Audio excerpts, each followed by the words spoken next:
In this video, I'm going to teach you an impossible divination and prediction of a freely chosen card. Now, the original handling and presentation of this trick first appeared in The Art of Magic by T. Nelson Downs in 1909. The trick was called mind reading, and it was only the divination of the card, it was no prediction. So I've modified it in a way that allows you to do an impossible prediction plus the impossible divination. And there were two handlings in that book. One used a setup deck, and the other one used a one-way back design deck. Now in this handling that I've modified, it just uses any borrowed deck. If you want to borrow a deck, you can do this trick. There's no setup, there's no pre-setup thing. It's completely impromptu is what I'm trying to say. Now, since you do need a participant to perform this effect, it would be kind of difficult and it wouldn't make much sense to do it, to perform it on camera. So what I'll do is I'll just explain to you what the effect is, and then I'll teach it to you. So, you borrow a deck of cards from somebody at their house, or it can just be your own deck, it doesn't matter. And then before anything even starts, you write something down on a little piece of paper. Next, you have them shuffle the deck, and from wherever they shuffled, they take 10 cards from the top of the deck. Next, they just think of a number from 1 to 10, and they put that many cards from the top to the bottom of that packet while your back is turned, so you cannot know that number. Now, you turn back around and you say, look, I'm going to count the cards, and when I get to your number, just think stop, all right? And so you do that, and then when you get to their number that they're just thinking of, they're just thinking stop, there's no way you can know the number, but you stop there. You always know what it is. In addition to that impossible divination, you've also predicted what that very card is at their number in advance. So if that sounds like a trick that you want to learn, keep watching. Let's get into it. Okay, so to perform this trick, what you want to do is get a known card to the top of the deck. You can glimpse it in any way you want to do. My favorite way is to check and see if there's a joker in the deck, okay? So, and by the, say, we don't need the jokers for this trick, and as you're looking for the joker, apparently, you just pick the top card as you do that, all right? Is there jokers in this deck? If there are, we'll just take them out. There's a joker there, there's a joker there, and as you're doing that, just look at the top card. I mean, it's that simple. So whatever that card is, you write it down on your piece of paper. It doesn't have to be anything special, just take a piece of paper, a scrap paper. It can be, a napkin and a pen, doesn't matter. But whatever your top card is, you want to write that somewhere as your prediction. So say, sometimes, I get certain feelings about things. And when that happens, I tend to write it down so we can record it for the future. In this case, I'm going to write down something. I'll keep it a secret for now, but I'll write down this. I think I'll write down... yeah, that was this one right here. Yeah, that's the one that we'll do today. I feel good about that. We'll get back to it here in a minute. And you just write it down and say, you can say whatever you want to say as per your presentation, but that's your prediction there. Now you're going to have the person give the deck a riffle shuffle. I know that sounds crazy, but this technique allows you to maintain the top card no matter how bad or how well the participant riffle shuffles the deck. And this technique is called the remote control by Arthur Finley. All right, there's a lot of techniques out there involving this, but this is basically what it is. So you have the person cut the deck anywhere like this. Say cut the deck out, I have the deck over to here. So they do that. Now you ask them to riffle shuffle the halves together. Now, one of two things will happen when they do that. Either the top card will stay in place, or a few cards will get on top of that top card. So you just watch out where the top card goes when they do that. So as they shuffle, you can see that the top card stayed in place. And if that happens, just have them square it up like this so everything's nice and neat. Now, if that doesn't happen, if for some reason they shuffle a few cards on top, and by the way, more often than not, I'd say probably about 75 to 80% of the time, that top card always stays in place. But for whatever reason, that top card gets a few cards below. It doesn't matter. Don't push them in. I just want you to see how well you shuffle the deck. And here you can do that Juan Tamariz thing to show it like this. And all you're going to do here is count the number of cards that's on top of that top card. In this case, there's 3, 6, 7. Normally, there won't be this many cards on top of there. This is an extreme example, but it's very easy to eye count the amount of cards on top of there. So, the reason why I'm telling you this, because in a minute, you're going to deal 10 cards onto the table. All right, so if this happens, you can see there are 7 cards there. So you know that the top card is the 8th card. So have them push them in and say, look, we're gonna do with this. We're gonna take 10 cards. So we'll go 1, 2, 3, 4, 5, 6, 7. Actually, you know what? Just so everything's a secret, why don't we do it face down? And you can see what I've done there. I said we're going to take 10 cards off the top of the deck. So I started dealing cards face up, the amount of cards that was on top of that card.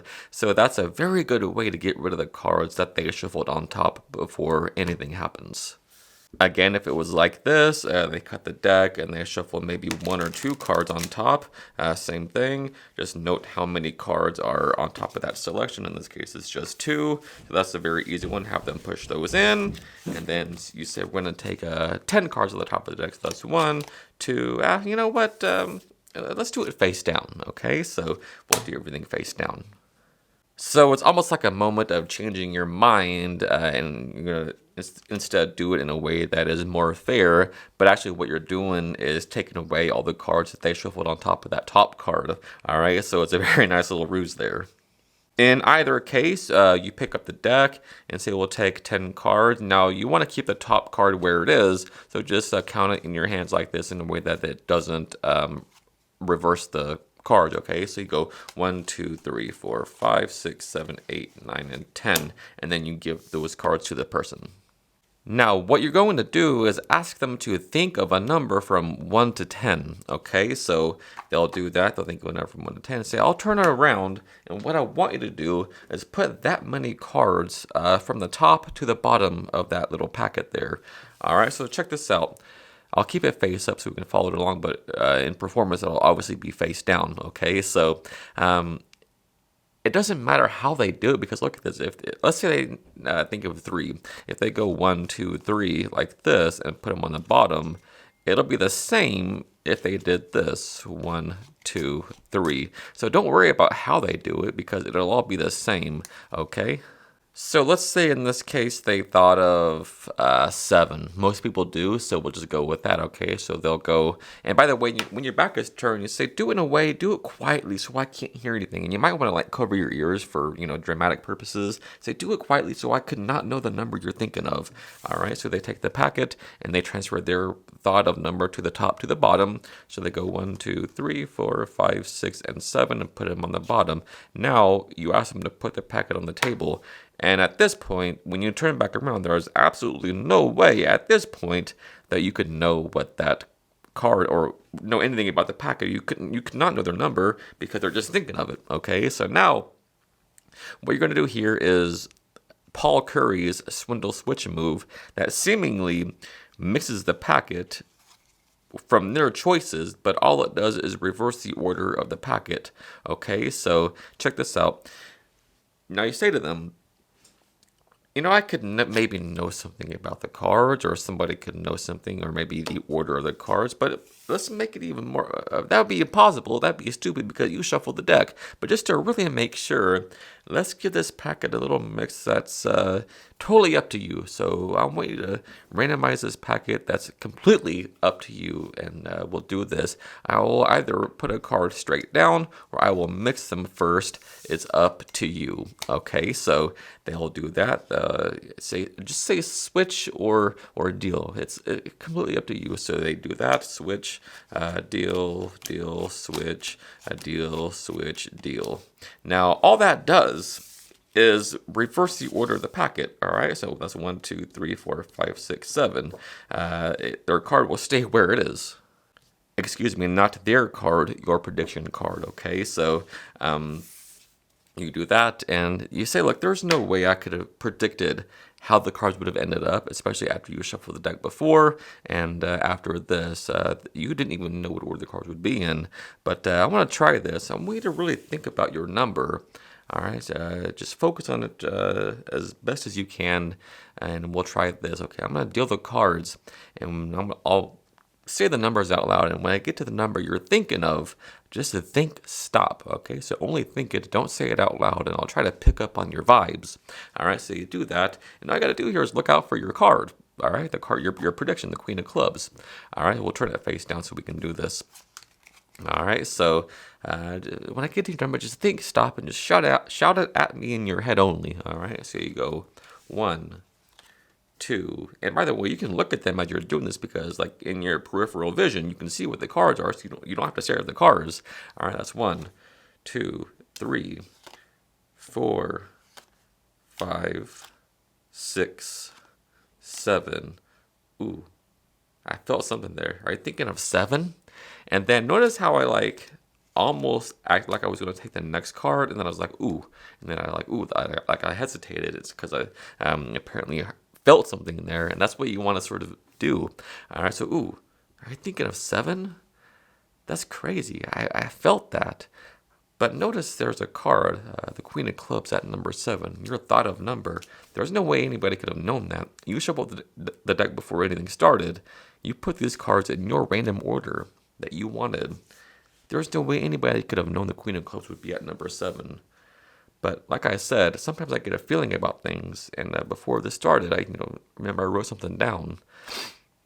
That's the Queen of Clubs, and you can reveal it how dramatically you want to, and that is the end of the trick. And that is a mind blower, I think, and a completely fooling. I think it'll even fool magicians. More on that swindle switch. Remember, the fourth card started on top of the packet. They thought of 7, so they go 1, 2, 3, 4, 5, 6, 7, and they cut the deck like this. Now, at this point, it'll obviously be fourth from top, because if you go like this, 1, 2, 3, 4, 5, 6, 7, it'll be 7 from the bottom. So now, when you do the swindle switch, it just reverses the order of the packet, right? So all that is this. You ask them to say deal or switch. Whatever they say, that's what you do. If they say deal, put a card straight down. If they say switch, take the 2 top cards together and just put the top one under the second one like this. And that's all you're doing there. But that's the same thing. I was just dealing them straight down. You're just doing it, but it seems like it's a switch, right? But it isn't. So check this out. If I just did this, boom, boom, it's the same as doing this. Boom, boom, right? But the visual is what is so, fooling to the eye, okay? So deal, switch, again, this does nothing.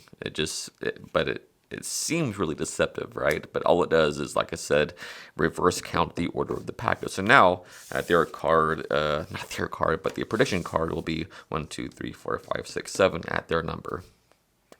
Alright guys, so as always, thank you so much for taking the time out of your busy day to watch this video. It truly does mean the world to me. And so if you learned something new and if you got value from this video, do me a huge favor and hit that like button and sub to the channel. Until next time, happy practicing. I love you guys.